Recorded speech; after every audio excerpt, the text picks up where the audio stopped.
In the 90s, a man with a bizarre story went public. He had these strange tales of secret underground bases filled with aliens, even said he had been in a battle with aliens. Many say that his story is just too far-fetched. It's full of holes. But it is strange how he died, right? A bizarre incident with a catheter cord wrapped around his neck.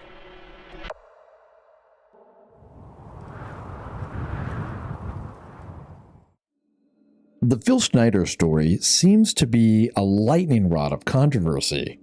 Some people say that he was a true hero, one who gave his life blowing the whistle in an attempt to save the entire human race. Others, however, believe that he was lying, delusional, or just stupid. We almost didn't make this report, but then we learned about those strange brain-eating pills that his wife said that the military was forcing him to take. And we wondered, could there be something more to the Phil Schneider story than we thought? Philip Schneider was born to Oscar and Sally Schneider on April 23, 1947. His father was in the military, and the family traveled quite a bit while he was young, so he was fortunate enough to see other countries in his early years. During his teen years, the family lived in the United States, and he graduated from Lincoln High School in Portland, Oregon. In the documentary, The Underground, Schneider's ex-wife shared his original high school transcript. She actually let the camera crew film it, and Amy and I were both shocked to see that he had received an IQ test while he was in high school, and he got a crazy high score of 163. That is high indeed, as most people believe that Einstein's was right around 160. His wife said that he also went on to learn 11 languages. Well, shortly after high school, Schneider earned degrees in structural engineering and metallurgy from the Colorado School of Mines. Then, supposedly, he went to work for the government, where he learned all types of top-secret information that he would later forget due to those pesky little brain-eating pills. And it's hard to tell what all he learned and forgot during this time, as even he said that he had holes in his memory. Some people believe that he was told that humans were not the first species on Earth, and that a race of reptilians called the Draco had been here long before us. Then something cataclysmic forced them all to go underground, and during that time, mammals evolved and became us. But because they had been here first, the Draco have been guiding human civilization from the very beginning, kind of running things from the shadows, top of the Illuminati, if you will. Schneider himself said that he never remembered that. Well, at first, like I said, he didn't remember anything at all. But later, when his memory did start to come back, he did say that yes, he did remember the Draco, only they weren't from Earth, and what they were doing with the human adrenal gland? Scary. We'll get into all of this in just a minute, but first, why don't we take a look at what happened to cause Schneider to lose his memory in the first place?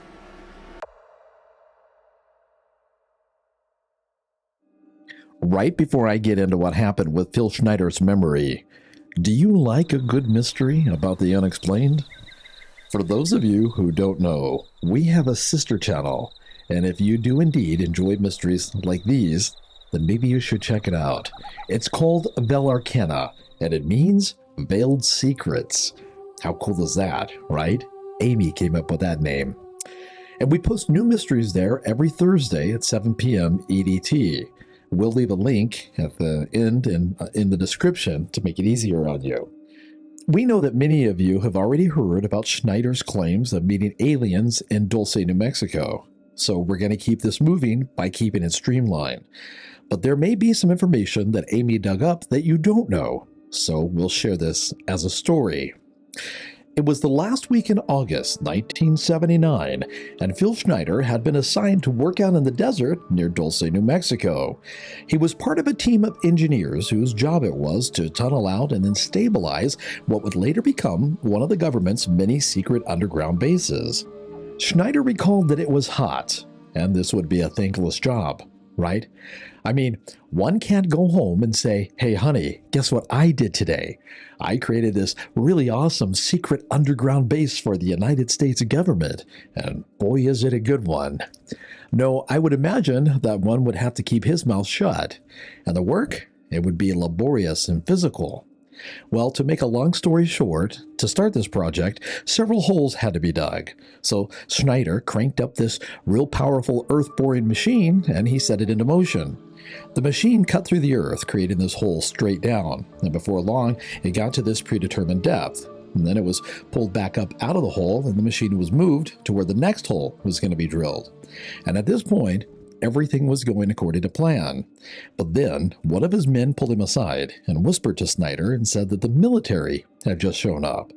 Well, this puzzled Schneider, so he stopped everything, and then he located the commanding officer of this military unit, and he tried to get some answers. And he was told not to worry, that they were there just in case. When Schneider asked, well, what exactly does just in case mean? He was told to, well, just get back to work. So, with no other options, Schneider got back to work. While drilling one of these holes, this huge machine suddenly locked up and then spit black smoke and a god-awful stench out into the air.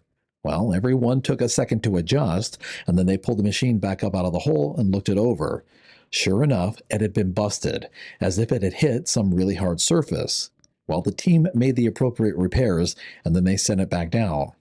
Immediately, though, it broke again, so Schneider decided that he needed to send a probe down and take a look at what was happening.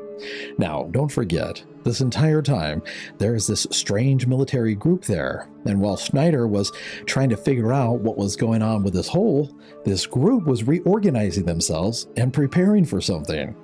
Well, Schneider pushed the button, and the crane lowered the probe into the hole. Then he watched it drop down a few hundred feet or so, and then it faded into the blackness. So he moved over to the TV monitor, and he watched the video feed. The probe sent back images of dirt and rock as it descended. Then, as it neared the bottom, suddenly it just stopped sending back images. Nobody saw anything, it just quit, went fuzzy. When they reversed the crane to hoist the probe back out, they found that there was no tension on the line. Well, they pulled the line out anyway, and just as they suspected, the probe was gone. Well, at this point, Schneider thought the only way to get to the bottom of this is for he himself to go down into this hole. So he hooked a transport basket to the crane. But before he went down, the commanding officer of that military unit came over and told him that a tactical team would be joining Schneider down in that hole, and that maybe he should be prepared because, now, check this out, because there just might be a hostile alien presence at the bottom of this hole. Not for sure, mind you, just be prepared. Well, that's not something that one hears every day, right? So, a little confused, but not stupid, Schneider made sure to take his gun. During the descent, Schneider, of course, stayed alert, keeping himself ready for anything, but his mind raced. I mean, what were they going to find at the bottom of this hole? Hostile aliens? Really? And you know how when your anxiety is up and your mind is racing, how time seems to go by much more slowly? Well, that's exactly what was happening with Schneider. This descent felt like it was taking forever, and with every foot that dropped, his anxiety grew. Before he even reached the bottom, he already had his hand on his pistol. And a good thing too, because just as this basket was approaching the bottom, Schneider could see signs of advanced structural engineering, and he instantly knew that yes, something strange was definitely going on down here. There was already a base here of some sort.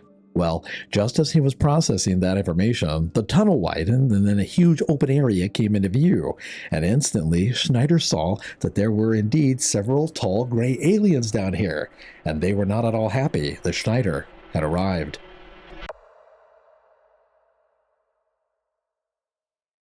Just as this transport basket was nearing the bottom of this hole, Schneider saw several alien beings.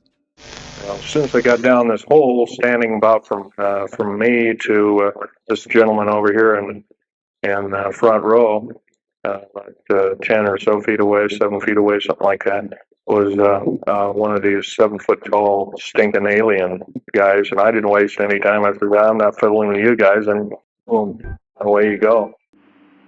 Well, a shootout took place. These aliens opened fire, and the tactical team shot back. It turned into a full-blown battle. Primitive lead bullets were flying one way, and advanced laser beams were flying the other. Schneider actually managed to drop 2 of the Greys before being hit himself. According to Schneider, one of the Greys waved its hand in front of its chest, like this, and a blue beam shot forward, hitting Schneider in the torso. Schneider said that it melted the fingers off of his hand, burned his toenails, and dissolved one of his lungs. Well, shortly after this, Schneider lost consciousness. Later, he found out that 66 humans and an unknown number of aliens had all been killed. The fighting had stopped and an agreement had been reached. After the battle, Schneider wasn't at all sure that he wanted to continue to work for the government, so they offered him an ultimatum.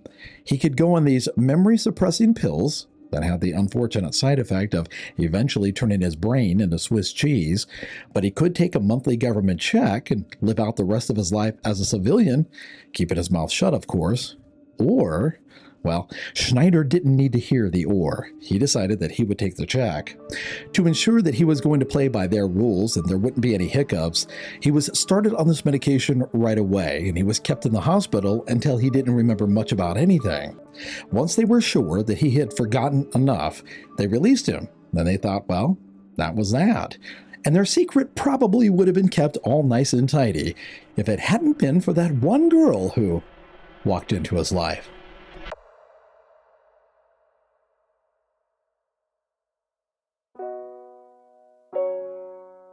Philip Schneider met Cynthia Marie Simon through the Agate and Mineral Society in Portland, Oregon in 1985. They both loved the study of rocks, and soon they found they had many other things in common. Well, they quickly developed a romance, and they got married 2 years later, on June 7, 1987. During their courtship, Phil told Cynthia that he used to work on big government projects, but he had been injured on the job. He said that the injury clouded his mind, and he didn't really remember much of the work he did before that. He also told her that the injury caused him to have seizures, and he had to take a certain kind of medication for the rest of his life. Well, shortly after they were married, Cynthia noticed that whenever he would take the medication, he'd seem to get worse for a bit, not better. So she set him up with a new doctor, and the new doctor got him new meds. And then, almost immediately, as if by magic, his seizures just stopped. Shortly after that, his memory started to return. And oh, what a ride that was. He said at first it seemed as if he was just having these strange nightmarish dreams, or maybe the darker side of his imagination was just running away with him, because he would dream about these strange aliens and top-secret government projects. But soon, the imagery got so clear, he knew that these weren't just dreams. He was having real memories, and he couldn't believe what he was remembering. He remembered that the United States government was working with a reptilian race of aliens called the Draco, who had come here from the Draco star system. He said that they smelt like sulfur, and they were doing genetic experiments on humans. He remembered that they were helping the world's elites to push forward their New World Order agenda. One of the craziest things that he remembered, and I guess if you believe it, one of the scariest, was they were harvesting chemicals from the human adrenal glands, and they were consuming it, kind of like we do vitamins, or maybe drugs. The adrenal gland, of course, creates adrenaline, so they were dealing in human fear. He also remembered that the Draco weren't the only aliens here on Earth. There were tons of them from a multitude of different star systems. Well, he struggled with this information for quite a while, not really knowing what to do with it. And a short time later, he teamed up with another man named Rummel. Rummel had learned about the alien presence from a different angle. And together, Schneider and Rummel tried to let the world know what was going on through a publication that Rummel was working on called the Alien Digest. Alien abductions have been reported from countries all over the world, including the United States, Russia, Britain, Japan, and others.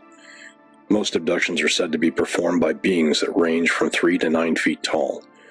These beings are said to appear humanoid, often having semi-human mixtures with reptilians, insects, or even plants. Some have been described as dwarfish, serpent-like, monstrous, gigantic, robotic, and even half-human, half-alien. Along with the Alien Digest, Rummel was also about to publish a book with detailed information about this alien agenda. However, and this is strange, after only 4 distributions from the Alien Digest, and with his book on the verge of publication, Rummel decided that he didn't want to be here anymore. So, supposedly, he used a gun. And it happened at McClay Park in Portland, Oregon. According to the police report, it had been done in such a way as to have covered the gun in blood, but there was no blood on the gun. Now, that doesn't seem possible, right? And the way that was strange too. The casing should have been expelled to the left, but instead, the police found it to Rummel's right. And there were other anomalies with that shooting as well. Well, after this, Schneider got mad, and his anger overrided his fear, and he decided that he would come forward and he would blow the whistle himself. So he started holding public lectures. During his lectures, he told the world everything that he could remember. And he talked about Ron Rummel, and he said that Ron absolutely did not. He said that the men behind the curtain have gotten very proficient at making murder look like. And it wasn't just Ron either. Schneider claimed that 11 of his close friends had also been murdered in order to keep this information from getting out. And he said that they were even trying to silence him. So he made a point to make it absolutely clear that if he were ever to be found dead, that it most certainly wouldn't be because he killed him. Well, can you guess what happened next? You can't make this stuff up. Phil Schneider, the man who promised the world that he would never do it, took his and just 6 months later, too. And the way that he did it, it was crazy. He wrapped his own catheter hose around his neck. He tied it and then just waited. That seems like a horrible way to die to me, doesn't it?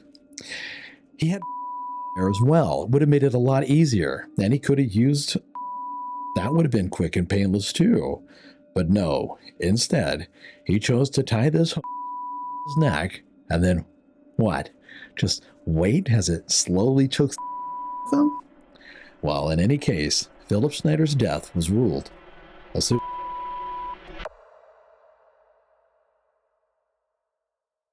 His story is crazy, right? If you watch any of Schneider's lectures, he doesn't seem like he's got the super highest IQ, and his story is weak. But the statement from his wife about those brain-eating pills does kind of give me pause. Still, I don't know what to think.